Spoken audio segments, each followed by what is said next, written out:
Right, so here's an update video. I know it's weird, we did an update video about a week ago, but man, a lot happens in a week, let me tell you. What's going on, guys? Hero here, and this is just an update video to follow along what exactly happened this past, 7-8 days.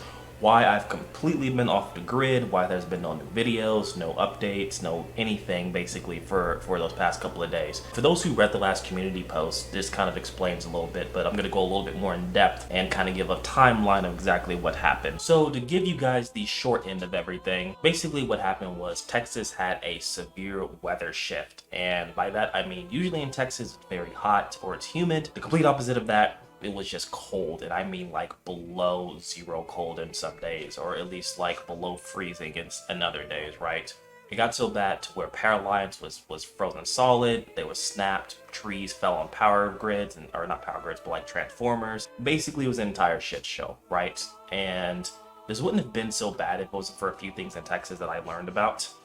Essentially, what happened was, because of the severe weather freeze and shift in temperature, a lot of our equipment just malfunctioned or didn't work properly because it has not been conditioned to work in cold temperatures, because Texas doesn't really experience a lot of cold temperatures, right?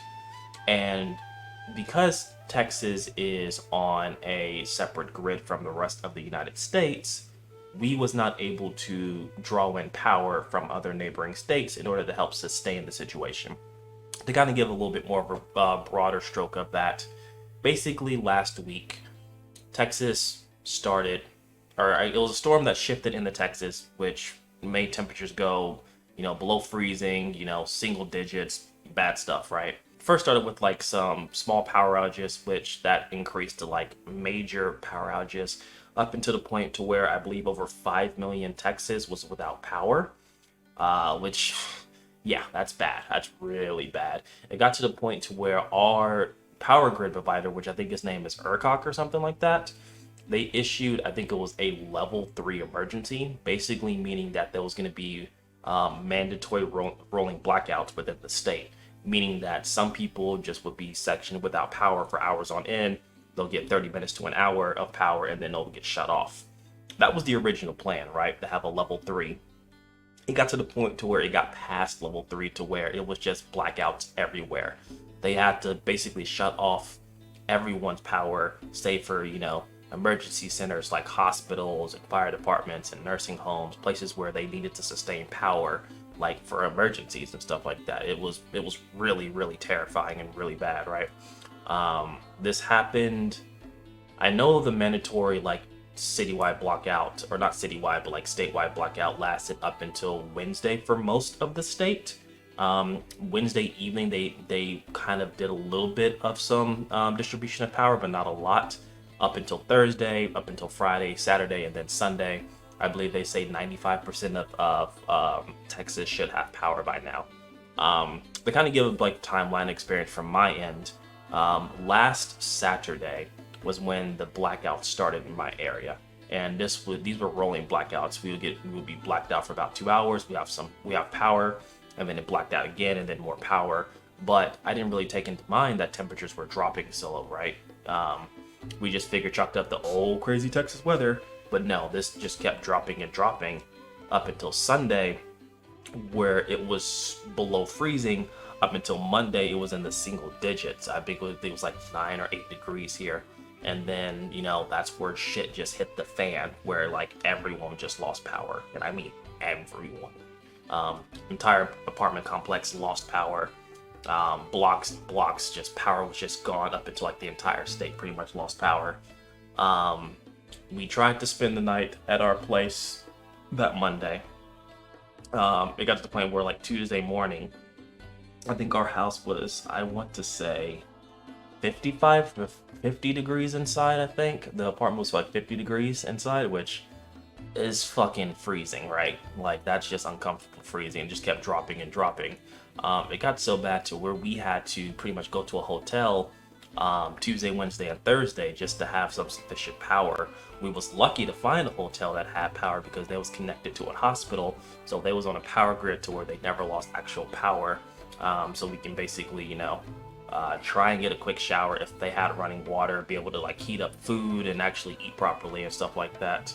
So Tuesday, Wednesday, and Thursday, basically we was in a hotel room. Thursday, after we checked out, we had to stay with family members that luckily got a little bit of power back. Friday and Saturday, more power was distributed all over the place. And then, of course, here we are Sunday when this video is going up. Now it's about 95 to 97% of Texas have power.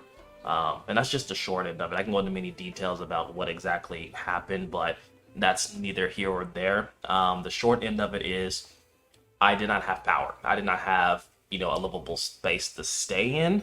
I didn't know how long it was going to last. That shit was terrifying. Luckily, we was able to kind of get it together and, stay safe and stay warm and stuff like that. And a lot of our family members were able to do so as well, as well as like our friends and stuff. I know some people were not as fortunate. I do apologize, and my heart goes out to those people. But to kind of ring you guys and exactly what's going on, yeah, that's why I haven't been active on any social media. That's why I haven't been active on YouTube. That's why I haven't been active in the Discord. I was just not able to, right? Basically we had to make sure we was able to, sustain ourselves for the week because of the cold temperatures. And I know some people are thinking, oh, it's just, cold temperatures. We deal with that all the time in New York, or we deal with that all the time in Chicago. Well, yes, and that's great for you guys. However, you have to understand that the state of Texas does not deal with cold temperature. It just doesn't, right? That's just not how, where we're located. That just doesn't happen. And because that doesn't happen, a lot of our equipment is not built to be used during cold temperatures or during the winter, right? So there wasn't a lot of work that they could do during those intense weather conditions to where they can try and sustain some type of power. It got to the point to where it was almost a complete entire blackout, and I mean everything was blacked out. And when I say everything, I mean hospitals, I mean fire departments, police stations, everything. And if that would have happened, it would have been catastrophic in Texas. It would have got to the point to where it could have been up to a month to power restored in Texas. And people can't just up and leave. Some people don't have any other places to go, right? They don't have family members in other states to leave. They don't have the type of money to up and leave their homes like that for an entire month. And then, groceries groceries are going to run out. People just, they wouldn't be able to survive here in Texas if it was an entire blackout, right? And we got super close to that being a reality here. That's how bad it got. So, for those thinking about like, oh, you guys are just complaining about nothing. No, if you was here and you didn't have the means to survive here, you would understand, right? So just keep that in mind if you do comment something like negative like that before you go on a tirade or whatever. But anyway, before I go off track, exactly what this video is supposed to be, that's why I haven't been active. I just wasn't able to do so.